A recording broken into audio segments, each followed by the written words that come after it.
So we're here at the AICWA Future Focused Conference with Ches from Scantek, and we're in the green room. Welcome. Thank you, very exciting to be here. So it's a really cool vibe. What are you feeling out there? Yeah, well, I was just saying earlier, it's really interesting just to see in the last few years how much this conference has expanded, just the amount of interest and professionalism of both the conveyancers, but also all the different partners and suppliers as well. Well, you're one of the conveyancing family now. Hopefully, it feels like it. Welcomed you in, you're one of us. So we're here now, part of the PropTech TV show, to hear what's happening in the Scantek world. Ash is going to be interviewing you. You feeling okay? Feeling nervous? Look, feeling good? Feeling good. Yeah, always good fun to have a chat with Ash, and love obviously being part of the PropTech community as well, and that's part of the fun bit, I guess, of what we do as a business. It's really diverse. We get to interact with a lot of different businesses and people, and it's great fun. Fantastic. Well, I won't hold you back. Off you go to Ash. Thank you. Thank you. All right, and here we go. Next episode on season 2, thanks to AIC and the Real Estate Times. Ches from Scantek. It's been a year since you've been on the show. What's been happening? Wow, a year, it sort of flies pretty quick, doesn't it? So, as usual, we've been doing quite a few things in terms of developing some new technology offerings. So one of the really big ones that we've been quite excited about is basically bringing together our identity verification technology with some digital signing. So really combining almost a DocuSign-like product, but being able to lock that to a specific person and identity. That's probably a really big piece from technology. And the really big piece, I guess, is strongly pushing into the eastern states, so particularly South Australia, Victoria, New South Wales. Some real growth coming out of that. Like these things do, it takes a while, but we're really starting to see traction now, which is exciting to see, again, a WA company starting to really expand and spread our wings. And that noise, it's happening from the market, not just in WA, but I'm hearing it over east, and people talking about Scantek, and it's great when that happens for me to hear some of our members achieving that acknowledgement around the country, that they're actually starting to get inroads, people are talking about them, and it's positive. They love Scantek and the stuff that you're introducing, which is great. I guess being here at today's conference, Future Focus is the theme. Yeah. So what does Future Focus mean to you? Yeah, well, look, I always think about Future Focus, particularly, I guess, as is relevant to us around a technology perspective, is how can you use technology to make people's lives easier? So really for us, it's always this two parts to that when we think about it at Scantek. It's how do we help our business customers' lives be smoother, easier, faster, because they're so busy in all their day-to-day business. But what we think really sets us apart from our competitors is we then really focus on their customers, because we know if we can make their customers' lives easy, simpler, they can onboard more quickly to our customers, well, that's a win-win. So really for me, Future Focus is how to use technology to make all our lives easier because we're so flat out. And what would be the challenge, I guess, in achieving that?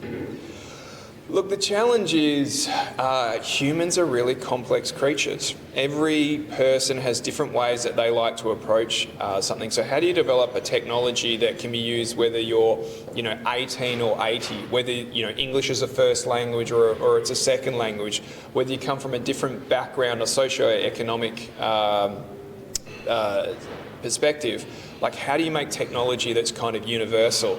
And it's the age-old thing, it's really, really hard to make something simple. So really that's, I guess, what we're always focusing on. How do we make that sort of journey seamless so anyone can use it? And what did you do? Did you put 20 people in a room, all got to try it out and give you some feedback and then figure out what's working and what's not? Yeah, look, I think internally at Scantek we've got a really, really smart team and they're very driven themselves by what, just that usual thing. What annoys me in life? What frustrates me? Why do I have to press 10 buttons when I feel like I should be able to press one? So that's the first step. And then, of course, no matter how good you think your ideas are, no matter how sure you are that this is going to make it simpler for someone, the only real world test is, put the rubber on the road, put it in people's hands and watch what they do. Yeah, and the competitors that are starting to get into this space, first adopter, back in the entertainment space and really capturing that market, and now doing extremely well in the property. But other companies are getting into that property space. How are you trying to be different to the competitors that are coming up? Yeah, as I said, I still feel that that's our unique selling point. Is I don't think our competitors focus enough on that end consumer. Yep. They're focused there on their business clients, and I get it because that's who pays them. But for us, it's more than that. It's about, you can provide a service to someone, but how does it make it easier for me? And making it easier for me is not having to answer a phone call from my customer, not having to take an email from my customer. So I think that's what separates our competitors. Look, don't get me wrong, they have really good products, but I just feel we always just go the extra mile at Scantek, and I feel that that's often what they don't do. And sometimes the other problem is they often add identity verification and digital onboarding as a side piece to a broader technology offering that we don't do. We're solely focused on identity verification and digital onboarding. So I think that narrow focus really hones our product to be a superior experience. So over the next 12 months, what are you going to be achieving? What are you going to be doing? Look, I think some of the things that are really at a higher or wider level that's really interesting right now is digital driver's licenses and digital identities are starting to be released more and more regularly by different states. Yeah. Queensland's just about to roll one out. WA. So are you advocating that to the state governments and federal governments to get their forms digitally? Yeah, absolutely. And we've often brought in to actually talk with some of these departments to give them our perspective. We're not the only ones, of course, but what are those perspectives that we can offer, because we've been doing this for over a decade now. And what I've found really interesting with a lot of these government departments is, we all hear this negativity about, they're slow and they're not technology focused. That's not what I'm seeing. I'm seeing government departments really reaching out, wanting to know what's best in breed, how can they bring the latest of technology to make citizens' lives easier. So I think that's quite exciting. Well, you've worked with the WA government before and New South Wales government, so you've got that experience, right, to be able to then do the other states and territories, and maybe some of the other people out there don't do that. So I think experience is on your side, right? Yeah, absolutely. And experience, the size of our client base, it all really helps. And we spend a lot of time engaging with government, and a lot of people I think see that as a cost to the business.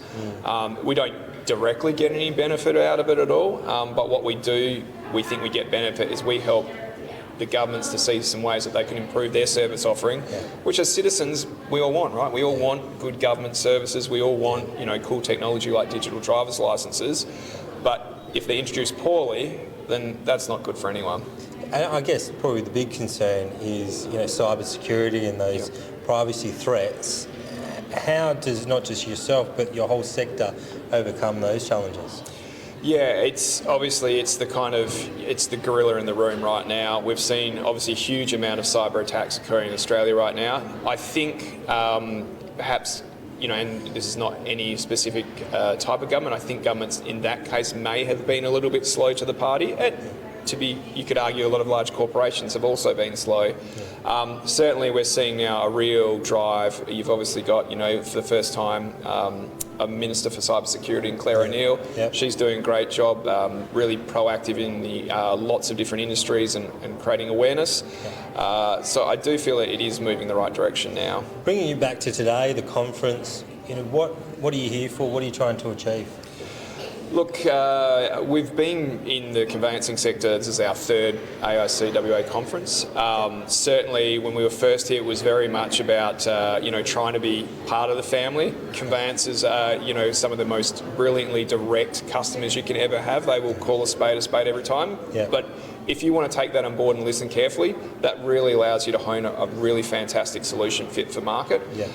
So really today is continuing that journey. It's like, what don't we offer now that would help your businesses? We know how busy you are. That's the first one. Obviously to have a good time and hang out with people who are originally just customers who are now friends. Yeah. So that's a big part of it as well. Yeah. And obviously if we can onboard a few new customers who aren't using our technologies, that's something we'd also love to do as well today. Yeah, sure. Last question. Yep. So PropTech Hub WA declared that Perth will be the PropTech capital of Australia within 365 days. Yep. Do you think we can achieve that? Look, I think we have to only look at the track record so far. Again, I can't remember when we joined, maybe 18 months ago, literally I don't know, 10 or so Yeah. members, but you know, sponsor members. Yeah. And now what are we up to today? Few hundred. Few hundred. If anyone could pull this off, it's you and PropTech WA. So yeah, I'm all for having WA be the capital of that. Perth, all these innovators, you amongst all these other innovators getting into our industry, that's got to be a good thing and a good feeling, right? Oh, it's a great feeling. You know, I am a parochial Western Australian. I love seeing that situation when you go over to, you know, Sydney or Melbourne. They're like, oh, you guys must be from Sydney or Melbourne with this kind of amazing technology. I'm like, nope. Yeah. Over here in Perth. Yeah. You'd be surprised what we can do here. Give us a little bit of, you know, Credit, right? give us a little bit of credit. Yeah, we punch so far above our weight here. It's crazy. And there's no reason why we can't own some of these, you know, Big developing PropTech. technology segment. And PropTech to me is right at the top of that chain. Absolutely. Love it. Ches, thank you very much for being on the show. All the best over the next 12 months. I'm sure we'll see you next year. Absolutely, we certainly will.